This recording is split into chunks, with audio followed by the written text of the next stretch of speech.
Hello மக்களே, எல்லாருக்கும் வணக்கம். பைசா பஜார் சொல்லிட்டு ஒரு ஆப் இருக்கு இல்லையா? அந்த ஆப் மூலமாக எனக்கு இன்ஸ்டன்ட் லோன் வந்து இருக்குன்னு சொல்லி போட்டிருந்தாங்க. எப்பயும் இந்த மாதிரி நிறைய லோன்ஸ் எடுத்து நான் என்னுடைய கசினோட ஹஸ்பண்டுக்கும் கிட்டத்தட்ட 25 லேக்ஸ் கிட்ட எடுத்து கொடுத்து அவங்களோட பிஸ்னஸை வந்து கரெக்டாக ரன் பண்ணாமல் அந்த காசெல்லாம் கூட என்ன பண்ணாங்கன்னு தெரியல. அந்த மாதிரி என்னுடைய காசெல்லாம் வின் பண்ணிவிட்டு இப்போ அதுக்கு மாதம் மாதம் இஎம்ஐ நான் கட்டிக்கிட்டு இருக்கேன். அதனால் இப்போ இன்னொரு லோன் வந்து சாங்ஷனாக இருக்குது இல்லையா? இந்த லோன் வந்து இன்ட்ரெஸ்ட் ரேட் எப்படி இருக்குன்னு பார்க்கலான்னு சொல்லிட்டு நான் வந்து அப்ளை பண்ணியிருந்தேன். ஸோ இப்போ வந்து பார்த்திங்கன்னா நமக்கு 5 லேக்ஸ் வந்து இந்த லோன் மூலமாக எலிஜிபிள் இருக்குது. ஓகேவா? Pre approved offer. இது வந்து லெண்டிங் பார்ட்னர் ஹீரோன்னு சொல்லிட்டு ஒரு ப்ரைவேட் கம்பெனி தான். ஓகேவா? ஆனால் இன்ட்ரெஸ்ட் ரேட் பாருங்கள், 22% இருக்குது. இதை தாண்டி இது ஃபிக்ஸட் ரேட் ஆஃப் இன்ட்ரெஸ்ட்டா ரெடியூசிங் ரேட் ஆஃப் இன்ட்ரெஸ்ட்டான்னு தெரியல. இது ஃபிக்ஸட் ரேட் ஆஃப் இன்ட்ரெஸ்ட்டெல்லாம் இருந்துச்சுன்னா பயங்கரம். So reducing rate of interest இருந்தாலே 22%லாம் அதிகம் தான். கிட்டத்தட்ட ₹2 வட்டி கிட்ட வந்துடும். ஸோ நமக்கு ப்ராசஸிங் சார்ஜ் பாருங்கள் 2.5% போட்டிருக்காங்க. ப்ரீ க்ளோஷர் சார்ஜஸ் வந்து 5% தான். அதாவது உங்ககிட்ட காசு ஏதாவது ரெடி பண்ணி நீங்கள் க்ளோஸ் பண்ணால் கூட நீங்கள் 5% நீங்கள் கட்டி அதுக்கு ஜிஎஸ்டியெல்லாம் கட்டி தான் நீங்கள் இந்த லோனை வந்து க்ளோஸ் பண்ண முடியும்.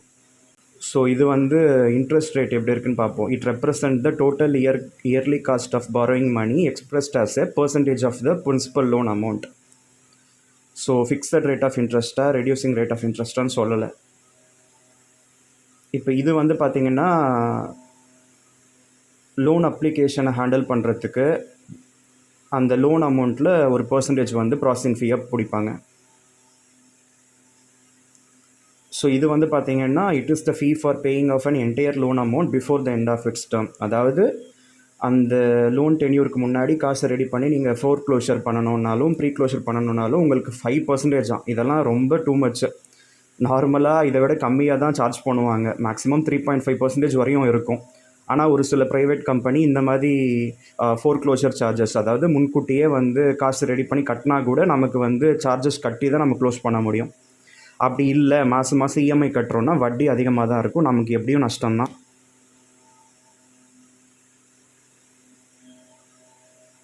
இது இப்போ கண்டினியூன்னு கொடுத்தா அது எக்ஸ்டர்னல் அவங்க அந்த ஹீரோன்ற அந்த ப்ரைவேட்டு கம்பெனி அந்த இதுக்கு போகும், அந்த பிளாட்ஃபார்முக்கு போகும்.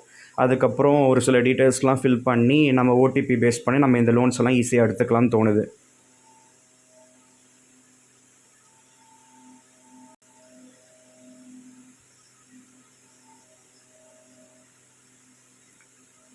ஸோ இப்போ வந்து பாருங்கள், நமக்கு லோன் வந்து எலிஜிபிலிட்டி இருக்குது. ஸோ இது வந்து கேன்சல் ஆகலை.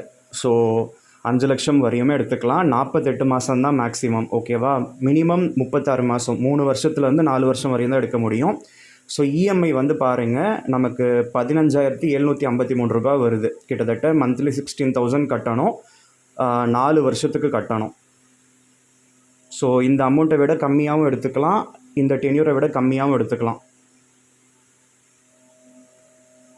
ஸோ இந்த மாதிரியெல்லாம் கூட ஒரு கன்சென்ட் வந்து டிக் பண்ணி ப்ரொசீட் பண்ணி நம்ம உடனே இதெல்லாம் இன்ஸ்டன்ட் லோன்ஸு மேக்ஸிமம் 1 or 2 டேஸ்க்குள்ளே வந்துடும் காசு அக்கௌண்ட்டுக்கு. ஒரு சில லோன்ஸு இதை அப்ளை பண்ண அடுத்த செகண்டே நம்ம அக்கௌண்ட்டுக்கு கிரெடிட் ஆகிடும். இந்த மாதிரி தான் நான் எடுத்து நான் அவங்களுக்கு கொடுத்தேன். அவங்க கந்து வட்டியில் மாட்டிக்கிட்டு வீணாக போயிடுவாங்கன்னு சொல்லிட்டு அவங்க நல்லா இருக்கட்டுமே சொல்லிட்டு ஒரு நல்ல எண்ணத்தில் நான் உதவி பண்ணேன். ஆனால் அவங்க என்னை வந்து குடியை கெடுத்துட்டு என் வாழ்க்கையை சதிச்சிட்டாங்க. இந்த கடன்லேருந்து நான் எப்போ வெளியில் வரப்போகிறேன்னு தெரியல. இவங்க டென்ஷன்லேயே எங்கள் அம்மாவும் போய் சேர்ந்துட்டாங்க.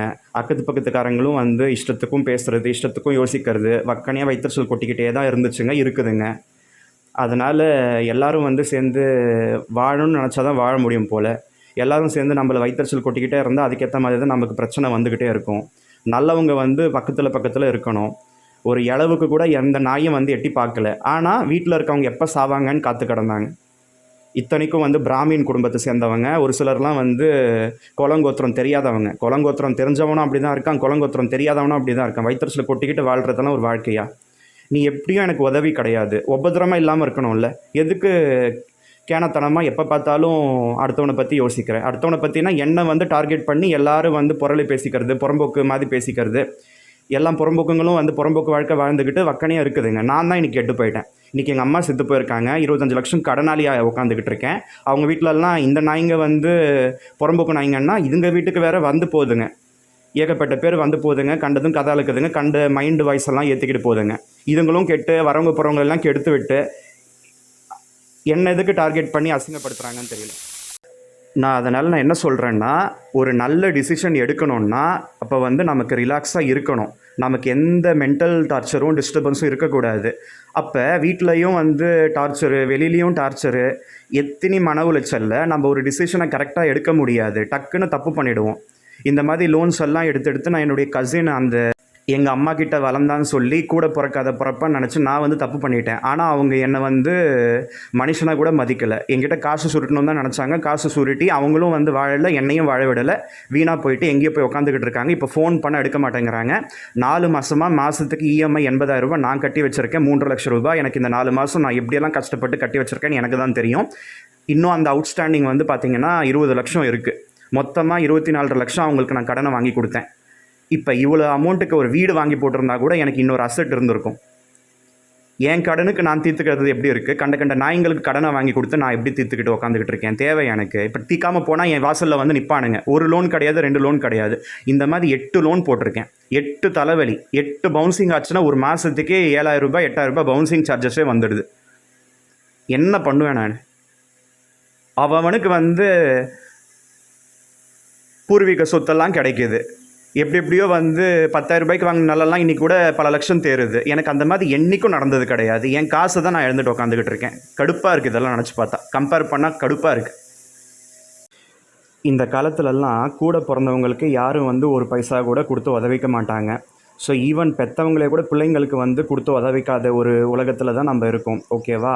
அந்த மாதிரி இருக்கப்ப சம்மந்தமே இல்லாமல் என்கிட்ட உதவி கேட்டு நான் ஒரு தடவை ஏமாறலாம், 2 தடவை ஏமாறலாம், 8 தடவை. இங்கே பாருங்கள், இந்த 8 பேங்க்கில் இவ்வளோ பர்சன்டேஜில், இவ்வளோ ப்ராசஸிங் சார்ஜில், இவ்வளோ லோன்ஸ் போட்டு கிட்டத்தட்ட 24,35,050 ரூபா மாதம் 84,400 ரூபாய் கட்டுற மாதிரி இந்த டேட்டில் நான் லோன் வாங்கி அவங்களுக்கு நான் கொடுத்துருக்கேன். இந்த 24 லட்சம் ரூபாயும் அவங்க என்ன பண்ணாங்கன்னு சொல்லிட்டு அவங்க சொல்ல மாட்டேங்கிறாங்க. கடைசி வரையும் வாடகை வீட்டில் உட்காந்துக்கிட்டு, இப்போ அந்த வாடகை வீடும் பார்த்திங்கன்னா 4 மாதமாக பூட்டி கிடக்கு. ஆனால் அந்த வாடகை வீட்டுக்கு வெளிச்சம் இல்லைனாலும், காற்று இல்லைனாலும், 6க்கு 6 எல்லாம் கூட ஒரு ரூம் சைஸாக வச்சுக்கிட்டு டபுள் பெட்ரூம் சொல்லி அதுக்கு மாதம் 16,000 ரூபாய் வாடகை கட்டி தொலையணும். அதுக்கப்புறம் கடன் வச்சு நடத்துனாங்க, அதுக்கும் அவ்வளோ வாடகை. இப்போ 4 மாதமாக கடையும் பூட்டி கிடக்கு, வீடும் பூட்டி கிடக்கு. கிட்டத்தட்ட இதுவே ஒரு மாதத்துக்கு 2ம் கரண்ட்டெல்லாம் சேர்த்தா எவ்வளோ வரும்னு தெரில. ஆவரேஜாக 35,000 ரூபாய் போட்டால் 1,50,000 லட்சம் ரூபாய் வீணாக போயிருக்கு. அந்த 1,50,000 லட்சம் ரூபாயும் அந்த அட்வான்ஸில் குறையும். எனக்கு தெரிஞ்சு அவங்க கடைக்கும் சரி வீட்டுக்கும் சரி 2,25 லட்சம் அட்வான்ஸ் கொடுத்து வச்சுருக்காங்க. அது ஒரு 4,50,000 லட்சம். அந்த 4,50,000 லட்சமாவது இவங்களுக்கு கொடுப்பனை இல்லைன்னா அந்த கடையை க்ளோஸ் பண்ணி தொலைஞ்சு அந்த அட்வான்ஸையாவது வாங்கி எனக்கு ஏதாவது கடன் அடைச்சிக்கூடான்னு சொல்லி கொடுத்து தொலையலாம்ல. அப்படி கிடையாது. ஒரு பைசா பிரயோஜனம் இல்லாமல் எங்கேயோ போய் ஆப்ஸ்காண்டை உட்காந்துக்கிட்டு வக்கனையாக சொந்தக்காரங்க வீட்டில் ஆக்கி போட்டால் தின்னுட்டு கோயில் குளம்னு டூரு சுற்றிக்கிட்டு இருக்காங்க. இப்படியெல்லாம் கூட பிறவிங்க இருக்குதுங்களே. நான்லாம் ஒன்றுமே இல்லாமல் இந்த சென்னைக்கு வந்து நான் இன்னைக்கு கஷ்டப்பட்டு நான் மெரிட்டில் ஸ்காலர்ஷிப்பில் படித்து நான் இன்றைக்கி வீடு வாசல் அமைச்சிக்கிட்டு என்ன பிச்சைக்காரங்கன்னு பேசாத வாய் கிடையாது. இன்றைக்கும் பேசுகிறாங்க. 25 லட்சம் ரூபாய் தூக்கி கொடுத்தவன் பிச்சைக்காரனா? 25 லட்சம் ரூபாய் என்னை ஏமாத்துறவங்க பிச்சைக்காரங்களா? அக்கம் பக்கத்துக்காரங்களுக்கும் அறிவு கிடையாது. அவங்க சிந்தனையும் வந்து நல்ல சிந்தனையாக இல்லை. அவங்க பிச்சைக்காரங்க அந்த மாதிரி யோசிப்பாங்கன்னு நினச்சிக்கிட்டு போகலாம். அவ்வளோதான். கடுப்பாக இருக்குது இதெல்லாம் நினச்சி பார்த்தா கம்பேர் பண்ணால். ஆக மொத்தத்தில் எல்லாருக்கும் எல்லா விதத்துலேயும் எல்லாரும் சப்போர்ட் பண்ணாலும் ஒரு சூழ்நிலை நல்லா இருந்தாலும் அவங்க அந்த வாழ்க்கையில் சாதித்து காமிக்க மாட்டாங்க. தண்டமாக வந்து முண்டமாக உட்காந்துக்கிட்டு இருப்பாங்க. ஒரு பைசாக்கு பிரயோஜனம் இல்லை. அவங்களுக்கெல்லாம் தலை இருந்தும் மூளை இருந்தும் யோசிக்க தெரியாதவங்களாம் முண்டம்தான், தண்டம்தான். அவங்களாம் வந்து புறம்போக்குங்க தான். யாரோ வந்து என்னை அசிங்கமாக பேசினாங்க, லவுடி கபால்னு. அவங்கெல்லாம் வந்து அந்த மாதிரி தான். ஓகேவா? இந்த மாதிரி ஒரு பிச்சைக்கார வாழ்க்கை வாழ்ந்தால் கூட எல்லாருக்கும் வந்து ஆணவம், அகம்பாவம், திமிரு எல்லாம் வந்து தலைக்கு ஏறி போய் கிடக்கு.